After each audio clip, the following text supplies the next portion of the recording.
सुबह सपा के राष्ट्रीय अध्यक्ष ओम प्रकाश राजभर ने कहा कि लोकसभा चुनाव 2024 में समाजवादी पार्टी की हालत खराब हो जाएगी। आजमगढ़ जिले के दोनों लोकसभा सीट पर अखिलेश यादव की पार्टी की हार होगी। ओम प्रकाश राजभर सोमवार को बेलनाडीह गांव में आयोजित जन चौपाल में मीडिया से बातचीत कर रहे थे। आगामी लोकसभा चुनाव के बारे में पूछे जाने पर उन्होंने कहा कि समाजवादी पार्टी को 2024 के लोकसभा चुनाव में पता चल जाएगा कि ओम प्रकाश राजभर का क्या महत्व है। आजमगढ़ लोकसभा उपचुनाव में अगर सुबह सपा समाजवादी पार्टी के साथ नहीं होती तो सपा तीसरे नंबर पर रहती। 2024 में समाजवादी पार्टी आजमगढ़ की दोनों लोकसभा सीटों पर तीसरे नंबर पर ही रहेगी, चाहे कितनी ताकत लगा ले। अब आप आजमगढ़ में देख लीजिएगा, आजमगढ़ में शायद बाई इलेक्शन में मैं नहीं रहा होता तो कहाँ होते, तीसरे नंबर पर होते ना। वही हाल होगा आजमगढ़ में, दोनों सीट पर देख लीजिएगा, पूरी ताकत लगा लें लोग। हम भी आजमगढ़, हम लोग भी हैं, घूमते रहते हैं हम लोग। उन्होंने लोकसभा चुनाव से पहले कई सपा विधायक पाला बदलने की संभावना जताई। ओम प्रकाश राजभर ने कहा, अखिलेश यादव मुझे दिशा विहीन बताते हैं, जबकि हकीकत में वो खुद दिशा विहीन हैं। सरकार में रहते हुए उन्होंने पिछड़े वर्ग की अन्य जातियों के लिए कुछ नहीं किया है। पिछड़ों और दलितों के दो दुश्मन हैं, एक समाजवादी पार्टी और दूसरी बहुजन समाज पार्टी। दोनों को सिर्फ मुख्यमंत्री पद की चाहत है, उन्हें दलितों और पिछड़ों से मतलब नहीं। दिशा विहीन कौन था? समाज के उत्थान की बात करने वाले अखिलेश जी करते हैं। हम तो कहते हैं पिछड़े दलित के दो दुश्मन। ये दोनों कहते हैं कि भाजपा और कांग्रेस दुश्मन है, तो हम तो कहते हैं अखिलेश और मायावती ये दो दुश्मन हैं। अगर ये दोनों पिछड़े दलित के हितैषी हैं तो फिर अलग अलग क्यों लड़ते हैं? ये दोनों ये क्यों नहीं हो जाते? ये दोनों अपने स्वार्थ में, अपने मुख्यमंत्री बनने के लिए ये पिछड़े दलित अल्पसंख्यक को धोखा दे रहे हैं। सुबह सपा प्रमुख ने सपा के पार्टी के राष्ट्रीय महासचिव स्वामी प्रसाद मौर्य को साइकिल चोर की संज्ञा दी। कहा कि वो साइकिल चोर है, तभी उन्हें सभी साइकिल चोर ही नजर आते हैं। देखिए, उनका खुद भरोसा नहीं है। एक साइकिल चोर दूसरे को साइकिल चोर कहता है। बहुजन समाज पार्टी में थे, जग जाहिर है, फिर भाग के गए भाजपा में, फिर भाग के गए सपा में। यही न है, वो करें तो रासलीला, दूसरा करे तो करैक्टर ढीला। बारे मौर्य जी। अतीक अहमद मामले में राम गोपाल यादव के ऊपर निशाना साधते हुए कहा कि 100 मुकदमे दर्ज हुए अपराधी की पैरवी वो करते हैं, लेकिन गरीब और पिछड़ों की वो पैरवी नहीं करते हैं।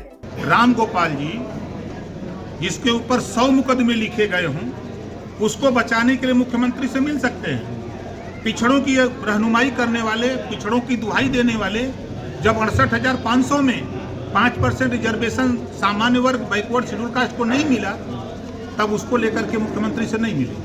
69,000 शिक्षक भर्ती में घोटाला हुआ, सरकार भी कह रही है, हाई कोर्ट कह रही है, पिछड़ा वर्ग आयोग कह रहा है, इसके लिए राम गोपाल जी मुख्यमंत्री से नहीं मिलेंगे, लेकिन अपराधी को बचाने के लिए जरूर। यूपी सरकार के कैबिनेट मंत्री अनिल राजभर द्वारा उन पर दिए जा रहे बयान पर उन्होंने कहा कि अनिल राजभर लीडर नहीं, लोडर है। लोडर अपने मालिक की मर्जी से बोलता है, जबकि लीडर अपनी मर्जी का मालिक होता है। देखिए, एक लोडर और लीडर दो चीजें।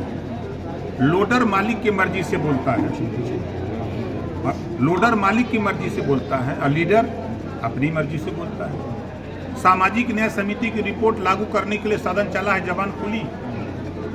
अनुसूचित जनजाति में शामिल करने के लिए 11 मार्च 2022 को हाई कोर्ट ने आदेश दिया था। सदन में अगर कोई बोला तो ओम प्रकाश राजभर, वो मनोरंजन का साधन है। सामाजिक न्याय समिति की रिपोर्ट लागू करने के लिए सदन में बोला ओम प्रकाश राजभर। किसी नेता की हिम्मत नहीं पड़ी कि कोई बोले। सदन में अगर तेलंगाना में 500 केजी से पीजी कॉलेज खुला है, तो उत्तर प्रदेश में भी आबादी के हिसाब से यहाँ भी कॉलेज खुलना चाहिए, केजी से पीजी तक निःशुल्क। अगर बोला तो ओम प्रकाश राजभर। घरेलू बिजली के बिल माफी के सवाल पर अगर सदन में बोला तो ओम प्रकाश राजभर। वही बात तो आपके बीच में बोलना हो। ये अगर मनोरंजन का साधन है तो मंत्री जी को इस्तीफा देकर घर चले जाना चाहिए था, और जाकर के घर जो है दफला बजाना चाहिए था। बागेश्वर धाम के बाबा धीरेन्द्र शास्त्री द्वारा भारत को हिंदू राष्ट्र घोषित करने के लिए संविधान में संशोधन की बात पर ओम प्रकाश राजभर ने कहा कि संविधान निर्माता बाबा साहेब अम्बेडकर ने देश के सभी धर्मों को समान माना है। बाबा साहब डॉक्टर अम्बेडकर जी ने संविधान में सभी धर्मों को बराबर का अधिकार दिया है। ये हिंदू धर्म कहने वाले लोग फिर हिंदू को सताते क्यों हैं? हम आपका ध्यान उन्हीं के बयान पे ले चलता हूँ, लालू यादव के। वो भी तो हिंदू हैं। फिर उनके खिलाफ 5 साल से सीबीआई जांच क्या कर रही है, ईडी जांच क्या कर रही है? अभी बॉम्बे हाई कोर्ट ने संजय राउत के खिलाफ, वो भी हिंदू है, संजय राउत के खिलाफ हाई कोर्ट ने टिप्पणी किया सरकार के ऊपर। जो ठेकेदार हैं हिंदू के, तो हिंदू को सता क्यों रहे हैं? हिंदू में 2 जाति हम मानते हैं, बड़ा भाई और छोटा भाई। बड़ा भाई छोटा भाई का हिस्सा क्यों नहीं दे रहा है? आज आजमगढ़ में बता दीजिए, एक थाने पर 36 थाने हैं, एक थाने पर राजभर का, चौहान का, बिंद का, केवट का, मल्ला का, पाल का, प्रजापति का, कुम्हार का, चौरसिया का बेटा दरोगा है। कौन हिस्सा नहीं दे रहा है? हमारा बड़ा भाई हिंदू। अगर जो हिंदू की बात करते हैं तो एक हिंदू का हिस्सा क्यों नहीं लूट रहा है? क्यों हिस्सा नहीं दे रहा है? एक सिर्फ गुमराह करके वोट लेने की साजिश है। कैसे वोट मिले इसके लिए काम हो रहा है। ओम प्रकाश राजभर कांग्रेस पर नरम नजर आए। कहा कि कांग्रेस बड़ी पार्टी है, उसका कई वर्षों तक देश में शासन रहा है। आज भी कई राज्यों में कांग्रेस की सरकार है, तो उन्हें अनदेखा क्यों किया जाता है? कांग्रेस आज भी प्रभावशाली है। हालांकि उन्होंने कांग्रेस से नज़दीकियों को लेकर पत्ते नहीं खोले, समय का इंतजार करने को कहा। अच्छा, कांग्रेस एक पार्टी है ना, राष्ट्रीय पार्टी है, कई स्टेटों में उसकी सरकार है, उसके नेता हैं, तो कांग्रेस का नाम लेना कोई गुनाह है का? कांग्रेस भी है। अरे इस देश में लंबे समय तक कांग्रेस का शासन रहा, इस प्रदेश में शासन रहा है। ये तो सत्ता बदलती रहती है। आज भाजपा की है, कल कांग्रेस की हो जाएगी, परसों किसी और की हो जाएगी। कांग्रेस बसपा और आपका गठबंधन भी संभव है? जो भी राजनीति में सब कुछ संभव है। उन्होंने बीजेपी सरकार पर तो सीधे हमला नहीं बोला, लेकिन सीबीआई और ईडी के दुरुपयोग की बात कही।